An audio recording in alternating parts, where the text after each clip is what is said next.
You're watching the NewsHour Special Edition. The world remains on edge with fears of Russian invasion growing. Flurry of developments happening, and Times Now is tracking the latest. After troop build-up at the border, Russia has now launched nuclear drills. Mortar shelling has also been reported at the border area during Ukraine minister's visit to the front.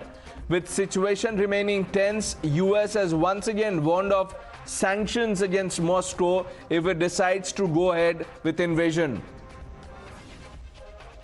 You know, look, we have reason to believe the Russian forces are planning to and intend to attack Ukraine in the coming week, in the coming days. We believe that they will target Ukraine's capital, Kyiv. We're calling out Russia's plans loudly and repeatedly, not because we want a conflict, but because we're doing everything in our power to remove any reason that Russia may give to justify invading Ukraine and prevent them from moving. Make no mistake, if Russia pursues its plans, it will be responsible for a catastrophic and needless war world. But standing up to Russian aggression is not one of them. The American people are united. Europe is united. The transatlantic community is united. Our political parties in this country are united. The entire free world is united. Russia has a choice between war and all the suffering it will bring, or diplomacy that will make a future safer for everyone.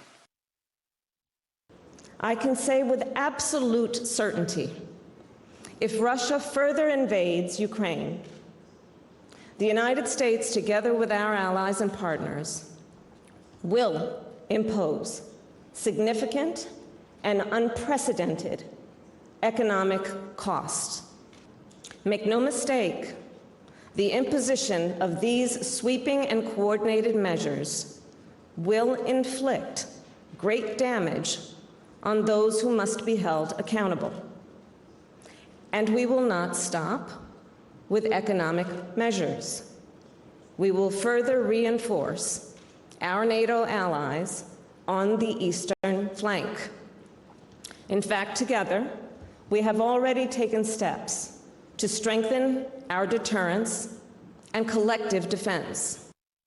I think there's still time for wiser counsel, still time for common sense to win. We hope that President Putin will think better of what I think will be an absolutely crazy, a disastrous venture in Ukraine. I think what's happening at the moment in Donbass is exactly what we would expect to happen, the kind of provocations that the Russians engage in generally, and I'm afraid that this could well be the prelude to bigger action. Let me now open this up and to put this in perspective, Anil Trigunayat needs no introduction, is now joining us. Good evening, sir. Thank you for once again speaking to Times Now. What do you make of the latest coming in from Ukraine, sir? Well, the fact is that the clouds of war are very much there. They are thickening, no doubt about it.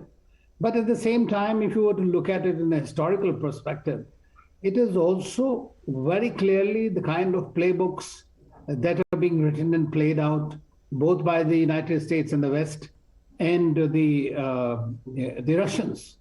The Russians are trying to flex their muscles to ensure that the NATO does not physically expand into Ukraine or Georgia, for that matter, which they prevented somehow in 2008. So if they are going to do the same with the two split territory looking for independence, then it is creating a buffer between Western Ukraine and through the Eastern Ukrainian side. So I think that it is that the Putin is still not flinching. Everybody is talking about some kind of an understanding to be reached that may not be permanent, because securing any written guarantees or securing any guarantees for that matter which would be lasting is rather naive on the part of the Russians as well, because it is impossible to say anything. As we have seen in the past, nearly every country, big powers have gone back on the international treaties and agreements they have there. But at the same time, Russia is clearly serious about its own security perspectives, about its security compulsions, and legitimate ones at that. And the history itself proves, as the as the statements made by the Germans and the French and the others who were involved at the time when the Berlin Wall came down. That Russia did expect guarantees, they were promised to them, and there have been some very interesting research on this which has come out. So I think that is there. But then the history moves forward. The Ukrainians also need to have a say in what they want to do. But at the same time, as a big power, you can imagine whether it's Russian. I mean, we do not go what the Americans are saying today exactly, precisely what they have done elsewhere. Look at Iraq. They manufactured intelligence, they manufactured the WMDs, and then went in disaster, bombed the country out. So this is quite false flag operations, trying to go against this. I remember very clearly what Primakov, the foreign minister at that time, was shuttling between capitals trying to defuse the war. It did not happen. The Americans still went in. So this is the way the superpowers work on it. But this will be the most unfortunate because this is going to create a lose-lose situation for everyone, be it Europeans, be it the Ukrainians, be it the Americans, and of course, the Russians.